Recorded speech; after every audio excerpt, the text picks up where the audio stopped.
Hello and welcome to another episode of the Top Dogs podcast here on the Field of 68 Media Network. My name is Rob Doster. It is currently 12:46 a.m. on Thursday, January 8th. I just finished recording an episode of the Field of 68 After Dark with John Martin and Tyler Hansborough. And we did that on the heels of watching UConn put together one of the more impressive comeback wins I can remember this group putting together in this era of UConn hoops, in this portion of the Dan Hurley tenure. Down by as many as I believe it was 13 was the biggest deficit that UConn faced in the second half, and down by 11 with 9 minutes left, and down by 9 with under 3 minutes left. UConn comes back on the road, gets it to overtime, and beats Providence 103-98 in the AMP. The Big Red chants were ringing. We got back-to-back Big Red champs. We got a double at the end of the overtime. I know that there were a bunch of UConn fans there. I had a bunch of great pictures texting me from buddies that were in the building, and it sounded like everybody there from a UConn persuasion had an unbelievable night. We're going to talk all about it here. After I am going to drop in the segment that we recorded on After Dark and a quick, like a 6-minute interview with Silas Demery. He joined us on After Dark from the bus on the way back to stores to the UConn campus. So he jumped on and talked to me for about 5 or 6 minutes, a little bit about the game and a little bit about his love of the pickle juice. Oh man, that's good stuff. All right. Before we get into this, please rate, review, subscribe to this podcast, leave a comment. Any of that engagement that you can give me on any of these platforms, it really does help. We are all beholden to the almighty algorithm, and being able to get some kind of engagement really, really does help within the algorithm. So here's where I want to start, right? When we were talking the other day, and I said that there were three things that UConn had to do to be able to get this thing trending in the right direction and kind of fix some of the issues that they had on the offensive end of the floor. Um, it was turnover rate. It was getting UConn's best players shooting better from three. And it was finding a way to get to the free throw line more. And if you look at what happened tonight against Providence, I want to start there was some things that were obvious that we're going to have to get to when it comes to the shooting, right? You go 18 for 32 for three, and that's a headline. They had 12 turnovers tonight. We had 12 turnovers in a game that had 83 possessions that went to overtime against a team that really, really likes to get up and down the floor. And I think a lot of that was probably a result of what Providence is defensively this season. But being able to protect the ball, second game in a row, they've been much better on that end, is something that I think is notable, is something that is a little bit more repeatable, right? And it's something where I do believe that's the kind of thing that you can kind of take from this performance. Yes, Braylon Mullins went nuts shooting three. Yes, it was great to see Alex Caravan make some big threes again. Yes, Silas Demery hit 4 threes and has now made 7 in his last 2 games, right? All of that stuff is significant. Really, really, really important for the long-term trajectory of this program, or not of this program, of this team in this individual season. But the fact that you go on the road in that environment and you only have the 12 turnovers and you do a very, very good job of protecting the ball and avoiding some of those live ball turnovers that turn into layups at the other end. To me, that is the thing that is much easier to replicate on a game by game basis. I would be really surprised if UConn had another night where they go 18 for 32 for three. That's a little bit of a fluke performance, right? Like it's not that often that you're going to have your top three guys shoot the way that they shot from three tonight. But I do think that it is a pretty valid expectation to have nights where you have 25 assists and just 12 turnovers, right? Regardless of who the opponent is. So that to me, that was that was the first thing that I circled when I kind of got a chance to be able to look at the box score after watching the game. The second thing was that this is a team that is going to win games with their defense. And I thought that there were a couple things that Providence did to kind of expose, I don't know if expose is the right word, but they were able to take advantage of UConn on the defensive end of the floor. They were really, really effective at spreading UConn out, especially in the first half, and using the high ball screen and the space that it created to their advantage. Um, Basically, what they were doing was they would have three players on one side of the floor, like a guy in a corner, a guy in a wing, and a guy kind of in the slot, which is kind of like if you went up the lane line and took that all the way out beyond the 3 point line, that's kind of where the slot is. And you have somebody come instead of a high ball screen, guy in the opposite corner, and the ball handler would come off of that high ball screen, and you would kind of lift from the opposite side, and it just created a ton of space. This is something that you're seeing a lot of NBA teams kind of do. That movement confuses the taggers. It makes it difficult to kind of figure out where you're supposed to be, who's the low man. It's not surprising that Kim is kind of leaning into some of these trendy NBA offenses. But that was something that UConn struggled with in that end. Now, like it also part of the reason they gave up 47 points and got down by 10 points in the first half was because I mean Steph Vox hit some really tough shots and Jason Edwards was hitting step back threes and when you have there are talented players on that Providence roster and those talented Providence players got hot in the first half and those are things that are going to end up happening when you play teams in the Big East. But I thought that there were some things that UConn will be able to show on tape tomorrow that will help them in the long term because there are going to be other teams that try to be able to replicate some of the stuff they did offensively in the first half. Um, but those are my two notes. Beyond that, the idea of talking X's and O's about this game is something that I think is a little silly because this was not an X's and O's thing. This was not, oh, they ran this set, this team didn't run this set kind of a thing. This was everything about this result to me was a program team, a program that has championship DNA and a team that flat out has the expectation of winning, right? Against the team that does not has not experienced and learned how to be able to operate in pressure situations in close games when winning is on the line, when it is nut cutting time, when it is winning time.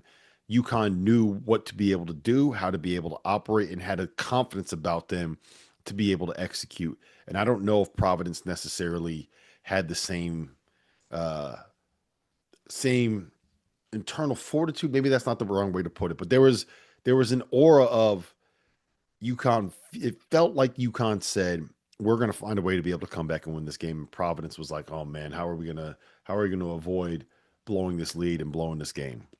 And I think that's what that at the end of the day was the reason that UConn was able to come back. They were able to execute what they wanted to run. It wasn't like they were doing anything different than what they've done in the past, but they were able to execute it. And when they got the open looks, their guys were able to knock them down. Alex Caravan hit a number of huge threes during that comeback. Braylon Mullins had three. I get technically it was two massive threes and one three with his toe on the line. Um, in the overtime that allowed UConn to kind of get that separation. Silas had three huge ones late in that game. Um, and that's what won it for them, right? It was the fact that they were able to stay calm, stay patient, run their offense, get the shots that they wanted, and make the shots when they took them. That's what there's really not all that much to say about it. And I do think that there were a couple of smart tweaks that were made uh, in the rotation by Kim. I thought that going with Duncan Powell um, at the five spot once I think what he kind of said was, look, we can't stop Terrace when we have our best guys in there. So if we're not going to stop him, then let's put a guy out there that he's not going to be able to stop. You put Duncan Powell at the five, and Duncan Powell was able to space him out. He knocked down three threes in the second half, hit that one jumper off the dribble when he got a switch. And that kind of sustained him for a little bit. Ryan Mila was terrific down the stretch and was able to take advantage of some of the mismatches that he has because of the size that he's able to play with on the perimeter. Um, but this was simply about a team that had a certain level of expectation of winning and the toughness to be able to accomplish that against the team that has not learned how to be able to do that yet. And it sounds simplistic to say that, but I think that this was the outcome here was not something that was super complicated. The headline for me was probably that Silas Demery has officially arrived, right? Not only was this the best performance that he's had as a UConn player.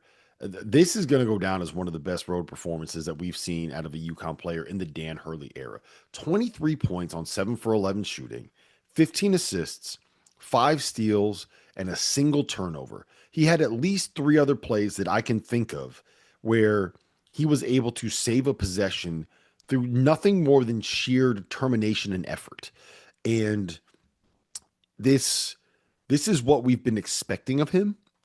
This is what we have been waiting to see. And this is the kind of guy that he look, I'm not saying that I expect 23, 15, 5 on 7 of 11 shooting out of him every single night, but this is the kind of performance that you want to see out of a guy that was supposed to be one of the most impactful transfers in college basketball. This is the kind of step forward that we've been expecting out of a guy that was supposed to fill Tristan Newton's shoes. And to put into context how good he has been before this, he's I mean, look, when you go to the KenPom Player of the Year rankings in the Big East Conference, he is second on that list behind Zuby Ejiofor, in front of Terrace Reed, in front of Alex Caravan. He's second on that list. And more performances like this will make it quite obvious who the best player on this team is. And I think that he is the guy that gives UConn the ceiling. I've said that over and over again. He can make something happen at the end of the clock. The perfect example, the absolute perfect example of the value of having Silas Demery is yes, he made the steals that he had in overtime. He had one play on Jameer Jones on the drive that was just absolutely ridiculous, where he stole it and was able to save it as he was falling out of bounds. Like the shit like that he did was incredible. But to me, there's other guys in college basketball that can make plays like that. Like Haas made some plays like that, right? The thing that makes him special is that he can do that, and then at the other end, he was able to run the offense that UConn wanted. And in the moment when they were not able to get a shot out of it, he was able to get to cross, got to his left hand and hit that little 14-foot pull up that was the dagger that put UConn up by 5 with 14 seconds left. That is what makes him so special, that he could do the stuff at the other end, but he's also the guy that you can rely on to go create a shot when the offense that UConn was running was not able to do it. And seeing him do it in the biggest moment just it reminds you a little bit of how important it is to have that guy on this roster. And I thought that he was unbelievable. Again, one of the best performances I've ever seen out of a UConn Husky tonight, considering the location, considering how far they were down, and considering what they had to do to be able to come back. Braylon Mullins was fantastic. Look, the work that he did on the defensive end, while also being able to be the shooter that he is part of why we were saying when he was out, just wait until this guy gets going. And I feel like that fell on deaf ears a little bit, but people that were doubting it kind of got that sentiment here. But what I will say is I am now starting to get officially worried about the solo ball situation and what is going to happen there. Because I think that it is almost inarguable right now that Braylon Mullins is more effective than solo ball. And I think it's on both ends. I think he's a better defender right now than Solo is. He's not better off the bounce and getting to the rim, but he's shooting the ball better. He has more confidence, and he is more impactful on the defensive end of the floor. And I think there is a reason why I know they didn't get much bench play tonight. Malachi Smith played 4 minutes. Eric Riba played 8 minutes. Jaden Ross, coming off the hamstring, played 1 minute. Jalen Stewart played 27 minutes off the bench. He didn't score until I think there was like 4 minutes left. He had a really big three, but he played 27 minutes off the bench and was plus 18 in a game that UConn won by 5 in overtime.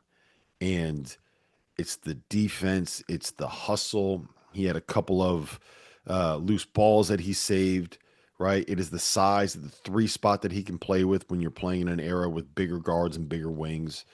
And I'm wondering if Solo continues to shoot the way that he should. And it's more than just the thing that he's shooting, but I'll get to that in a second. If he continues on this trajectory, if it's going to end up being a situation where UConn says, you know what, our best five is when we have Silas Demery, Braylon Mullins, and Jalen Stewart on the perimeter next to Alex Caravan and Terrace Reed. And if that happens, that is something that is concerning for me when it comes to long term and big picture with Solo. Because right now, I think he is dealing quite a bit with what Alex was dealing with last year. I think it's a crisis of confidence. Um, there were just a couple things that stood out to me, right? Like he made his first three. Second one was way over the rim. It kind of looked like an air ball from the angle on TV, but it like deflected off the other side of the rim. He had one a couple minutes later where he fired it up and it almost got wedged in between the rim and the backboard. Um, I thought he was a little bit of a mess defensively. There were a couple times where it looked like he was really kind of uh, trying to force things to put the ball on the floor and get to the rim. There was the pass that he threw off of Eric Riba's ankle. There was another pass where he just kind of had the ball at the top of the key and he picked it up and he didn't know what to do with it and he threw it to a wing and it ended up getting stolen and it went the other way for a Jameer Jones dunk. He looked like a guy who has been struggling with his confidence shooting. And then tonight, he let his issues shooting the ball impact the rest of his game. And my guess is that this is probably just a one off, right? Things happen. Guys have bad games. They kind of get in their own heads. You got DePaul at home coming up next. That's probably a get right spot for Solo specifically. He's probably going to come out and I know I would be flabbergasted if Hurley didn't, knowing how loyal Hurley is to guys that are loyal to him. I'd be flabbergasted if he didn't start him, assuming Solo is healthy and give him an opportunity to kind of play his way back into confidence. But this is something where if this continues and he can't get out of his own head, that eventually something's going to happen because it was stark how much better UConn was tonight with Jalen Stewart on the floor instead of Solo Ball on the floor. And that's not meant as a shot at Jalen Stewart, and that's certainly not meant to disparage Solo Ball, but that's what it was tonight. And one of the things that I will be monitoring moving forward is how Solo looks when it comes from a confidence perspective. And if this is just a one-off thing because of the way that these matchups worked and the situation surrounding this individual game, or if this is something, a trend that's going to continue a little bit. I hope it's more the former and not the latter, but that's just one thing to kind of keep an eye on here with what UConn has kind of going forward. I'm not concerned about the guys not playing off the bench. Eric Riba is a freshman. This was a very difficult spot for a freshman to be in. I know what Providence, their record says that they are. Um, my personal opinion is that this is a team that is significantly more talented than a team that should be 8-7. Um, I love the pieces that Kim has put together on this roster. It is a very expensive roster, 8 figures expensive. Um, and individually, there are some really, really talented guys. I do think, though, that a number of the players that he's put together are on this roster because the programs that they were at before didn't necessarily want them to be there and didn't know if they were winning basketball players as much as productive basketball players and guys that could put up empty calorie stats. And when you combine a whole bunch of those guys on the same roster, I don't know if that's necessarily the formula um, to win big games. I say all that to say, yes, they got taken to overtime on the road by a team that looks like they're destined for the crown. But I think, look, when you are on the road, when you're playing in front of 12,000 fans, when it's loud in that arena, and when you have a talented team that kind of gets it going, things are going to happen. Shit is going to go against you. And there's going to be nights where Big East basketball players go out and have that kind of a half. And I think it says a lot more that despite all of the fight that Providence had to be able to kind of keep building that lead. Like UConn would get it to 7 and then Providence get it back to 11. UConn got it to 6 and then Providence pushed it back to 11. UConn got it to 5, they pushed it back to 11. They got it to 4 and Providence immediately pushed it back to 9. And they got it to 2 and then Providence got an offensive rebound and banged a 3 that looked like it was going to be the kind of thing that won the game for them. So I take so much more out of the fact that in a road environment against a talented team like this, UConn was able to overcome every single punch that was thrown at them and find a way to get it to overtime, then I do get concerned about the fact that they got taken to overtime by a Providence team that is probably, like I said, not destined for the NCAA tournament. So, man, sometimes you just got to celebrate the wins, right? Like I remember, I think I said this last year after an exciting win over Villanova.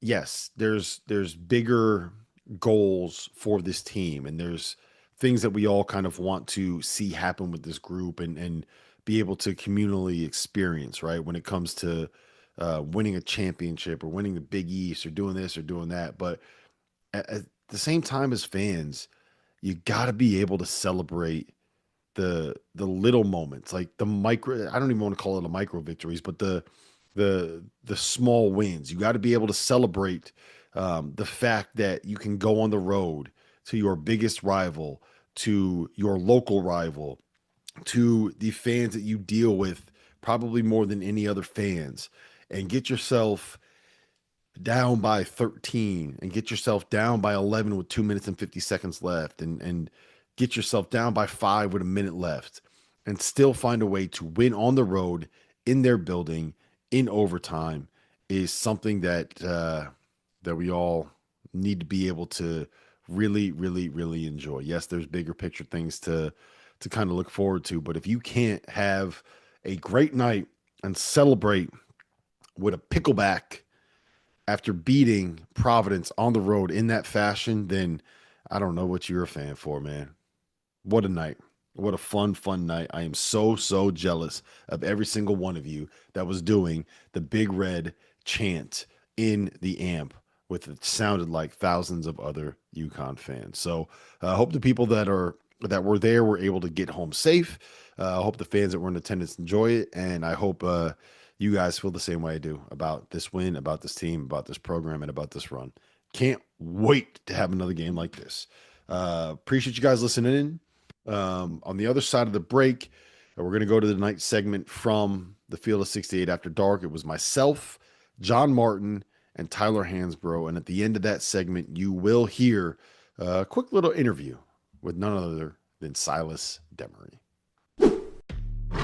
As you know by now, we have teamed up with BetMGM again this season. We'll be using BetMGM lines to make all of our picks, and we will have special offers for Field of 68 fans, including same-game parlays, best-in-class live betting, and daily odds boost. If you haven't signed up for BetMGM yet, use bonus code FIELD to get up to a $1,500 first bet offer on your first wager with BetMGM. Here's how it works. You download the BetMGM app. You sign up using bonus code FIELD. You deposit at least $10 and place your first wager on any game, and you receive up to $1,500 in bonus bets if your bet loses. Just make sure you use that bonus code FIELD when you sign up. Make this college basketball season one for the history books. Make it legendary. And don't forget, if you haven't signed up for BetMGM yet, use bonus code FIELD and get your $1,500 first bet offer today.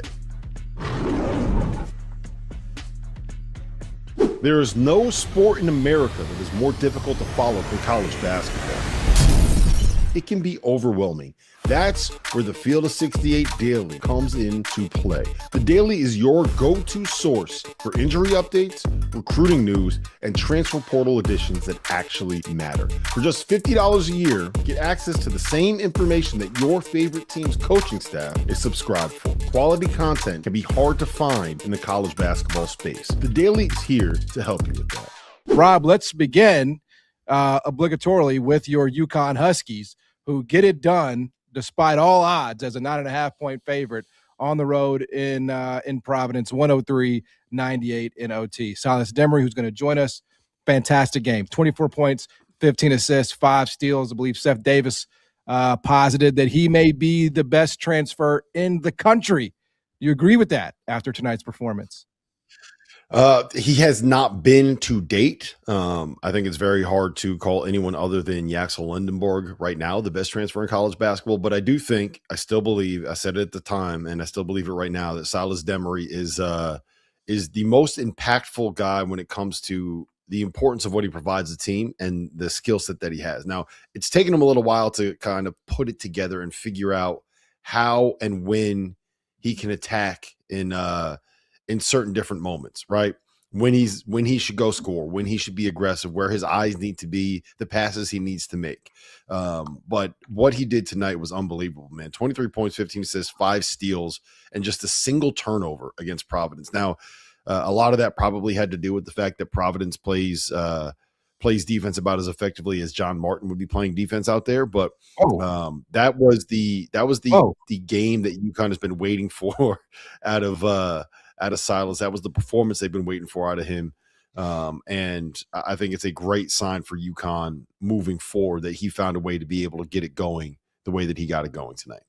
Yeah, look, there's a bigger conversation that we'll obviously have about Providence, about the Big East, and just sort of the rest of this. But Tyler, I like going to you on spots like this because, again, this is a traditional spot in college basketball where you're a big favorite. You're going on the road. Providence, are they on the up and up?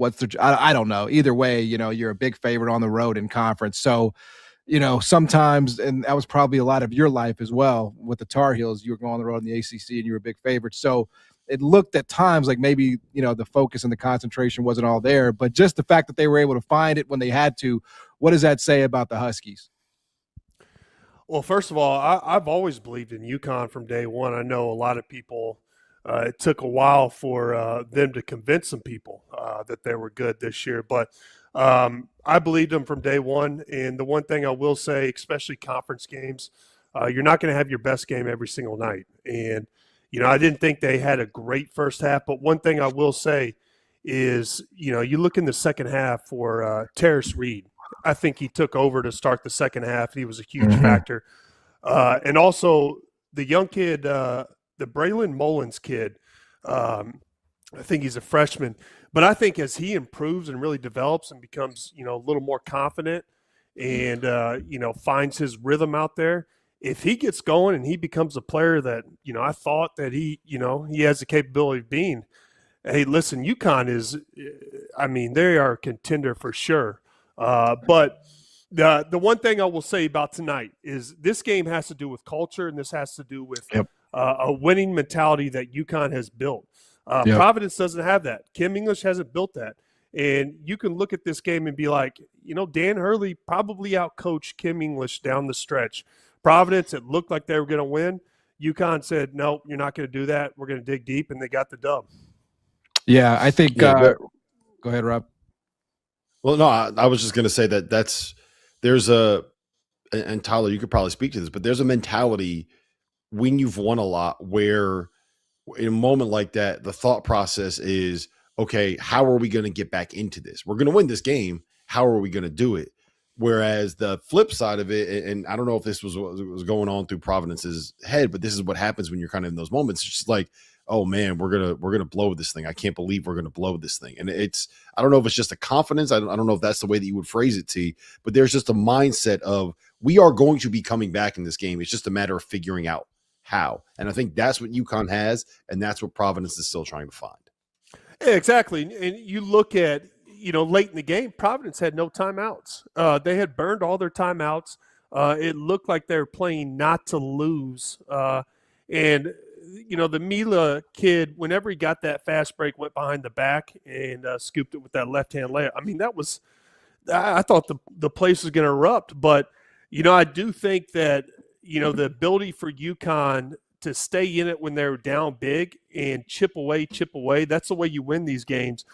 You don't come out there and get, behind and then start taking hero basketball shots to try to climb yourself back into this game. You saw big players step up, even though Caravan, I thought he played well tonight, but he hit big shots and big moments in the rhythm of the game. It's not like he was coming out there and you could see that they were down big and they got desperate and they started heaving shots. No, everything they took was in rhythm through the offense, and they just chipped away, and they found a way to win that game. Yeah, I think the wealthiest programs in college basketball in 2026 are not the teams that go out and blow 20 million, and pick up 15 new guys. It's the ones who keep their best players year after year. Yes. I mean, and I just think we're talking about culture. We're talking about, you're down 10 on the road in conference. What the hell are you going to do? Well, I've got Alex Caravan here. Like he's been here, he's done it, he's won titles. I know Solo Ball didn't have the best game tonight, but he's been around. Terrence Reed obviously has been around, Rob. So I do think like that's the luxury that every college. I mean, obviously they're good players, and you're going to take a shot on any good, but it's the good players who you've had for years and who have played together for years. That's the luxury that just honestly isn't common in college basketball today. Yeah, and there's something to be said about the fact that you are fighting for something that you feel like you belong to, right? Like and it's not just UConn, but I think UConn is a great example of this, in that they do have that continuity. And Alex Caravan has been there for 4 years, and he is trying to bring them back to a championship level after a disappointing season. And Solo Ball has a level of pride that he plays with because he is a UConn player. Like, I think Jalen Stewart, to me, is the perfect example of this, right? Like, he could have, after his freshman year or his sophomore year, put his name in the portal and gone to, I don't know, man, like it could have been somewhere on the West Coast. It could have been Washington. It could have been a WCC school. He could have gone there and averaged like 12, 14, 16 points, right? He could have gone down, taken a little bit of a step down and put up a whole bunch more points, probably gotten a little bit more money. And then after that, after averaging 15 at wherever he was, all of a sudden he puts his name in the portal again, and he's one of these exciting guys because he's a former top 50 recruit that averaged 17 points a game at whatever place that he was at. And then you are one of the most valuable players in the portal when that happens. He could have done all that, and he didn't, right? And he stayed there, and he is the guy that is now – he took 2 shots. He had one really big three. It was 1-3, but it was one really big three that he hit late in that game. Scored 3 points, but like his presence, the rebounds, the defense that he played, he had a couple of steals, he had a couple of assists in there. That they don't win without that presence, right? And I think those are the guys that you miss, guys that help build that culture. And the biggest thing for me, and I'm sorry to ramble, but the biggest thing for me is guys like that are what make fans love their team. Because those are the players that you see come in as freshmen and stick around and hang around until they're seniors when they are really good players. And those are the guys that fans connect to and gravitate to because they feel like they know them and they've seen them develop through the years. And those are the kind of guys that we don't see enough in college basketball anymore. Tyler, over at BetMGM, UConn is priced as 4th, basically, in the futures market to win the championship. They're behind Michigan, Arizona, and Iowa State. They're tied for 4th with Purdue. Does 4th in the market sound about right to you on this UConn team? Is that too low? Like, what's your reaction when you hear that their price is 4th? Too low for me. And you're talking to a big UConn guy here. I just think that the experience, especially for a team that's coached by Hurley, who's been there back-to-back championships, he knows how to get his team ready. And also, you talked about it, Rob's talked about it, when you have guys that stay with the program for years and develop, that has a big deal to do with tournament runs. And, the other thing I will say, and I've already touched on this, the Braylon Mullins kid, who is a freshman, who's only going to get better, in my opinion, as the season goes on and get his confidence. I think he could be an X factor. And I don't consider Terrence Reed an X factor. I think he's a dominant big. And Yep. I've always believed that you've got to have a dominant big to come tournament time. And you look at all the Hurley teams, they have a dominant big. They've had the bigs that, can win you a championship. And I consider Terrace Reed one of those bigs this year. Yeah, I tend to agree. I think at 12-1, which is what UConn is sitting at right now, I think there's definitely some meat on that bone. I think they're going to be very live to win this thing once again, no question about it. All right, Silas Demery, 23 points tonight, 4 of 6 from 3, 15 assists, certainly his best game as a Husky. Rob, he didn't cut us in on it. I don't know what the hell is going on with this guy. I guess he has it in the contract that he has to do all the UConn interviews by himself, but he got a chance to catch up with Silas Demery earlier tonight. Here's that interview. And now let me welcome onto the field of 68, the star of the night, Silas Demery, 23 points, 15 assists, 5 steals, and a dagger into the heart of Friartown tonight. Silas, man, you got it going. What happened tonight? How'd you get it going like that offensively? I just think coach giving us a good game plan. Us following the game plan. We had a rough first half, but talking about some things in the halftime, it just came out and wanted to defend better, just play a better all-around game. And I think I had to pick up what I had to do on the defensive side of the ball to get things going for everybody. Yeah, it felt a little different than some of the other games we've seen from you guys, right? Like the last couple close games we've seen, you've been up big and other teams have fought back. This was the other way. You're down by 13, you come back and win on the road in a tough environment. Was that a good test for you guys? I feel like that's something that you kind of needed to experience as a group. Yeah, I definitely was a good test for us. Be able to battle some adversity on the other side of being down and needing to come back. I think we were down 10-12 at one point, but we kept fighting and chipping away. And at some point, we were able to get it to overtime, and I think we were able to take off in overtime. We've kind of been waiting for you to make that step forward on the offensive end of the floor, right? We've seen the impact defensively. We've seen the assists. We've been waiting for that scoring pop. 23 points tonight. I think you hit 4 threes, 7 for 11 from the floor, big shot down the stretch. Is this just getting a little bit more comfortable with when you are supposed to attack and knowing the spots that you're supposed to be in and the times and opportunities you're going to have to be a scorer offensively? Yeah, most definitely. I think as the games go on, as practices and film sessions, I'm able to find where I can be aggressive in plays and especially getting out in transition and making countless plays in transition, being able to be aggressive. I think that's something I've been learning as games go on. And coaches have been telling me to just be aggressive but still be able to facilitate at the same time. So being able to find that equal balance. What's been the biggest adjustment to what you guys do offensively at UConn? Because it's not like a lot of different places. Like it's very unique the way that you run offense.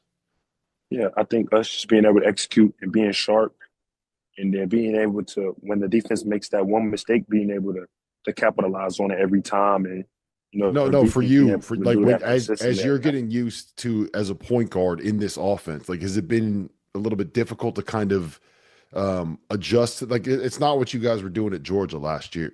Being able to learn where I can break off a play and make a play, or being able to wait until the play breaks down, and then me being able to get in the open space and being able to play make, whether that's me scoring or whether that's me assisting or dropping it off to the big. I think as games go on and as talking to the coaches, I've been able to find that equal balance. Yeah, it's fun to see, man, because when you got it going tonight, it was a pleasure to watch. Braylon Mullins also got it going tonight. He hit 3 big shots in the overtime. When you get him playing like this, what kind of dimension does it add to what you guys are as a team? I think it makes us an even scarier team. I think when you got to run Braylon off the line, I mean, you look, he can make plays too. Like his best weekends, we have some good assist numbers. So when Braylon's rolling, I think the whole team can roll because he's another person that you got to chase off screens. And now when you're chasing him, Big has to step up, and he has the ability to play make as well and find the right guy that's open.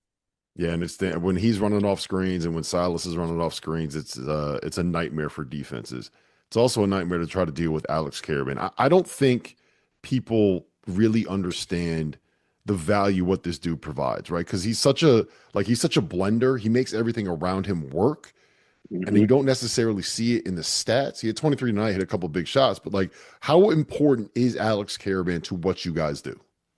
He's super important. I think he's kind of the gel to what we're doing. He's been here. He's won 2 national championships. So his leadership has been off the charts and has been tremendous so far. I think he's definitely the reason why we're 15-1, and he's bringing us along. He's having the older guys talk even more.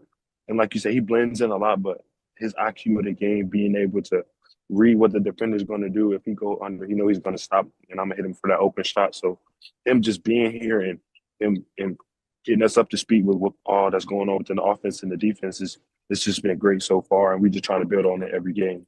Where does tonight's game rank among the just the best games that you've played in? This is definitely towards the top for me. I think I love being in close games because I feel like those are the games where the guys that need to step up. And I feel like everybody stepped up tonight. Everybody played a part in the win. And it was a lot of fun just to be a part of that atmosphere. And I feel like it was a much needed game for us to be able to fight from being down to come back and see what it's like to do that. Well, Silas, congratulations on the win, man. I'm going to celebrate here with a little bit of pickle juice. I don't know if you got any there, but I don't know how you do it, man. I don't know how you do it, but congratulations on the win. Get home safe, and good luck the rest of the season, all right? What the hell was that, man? So do you remember when the DePaul game, he came out of halftime, and in the first 30 seconds, he went sprinting off the court to go throw up in the trash can? Yeah.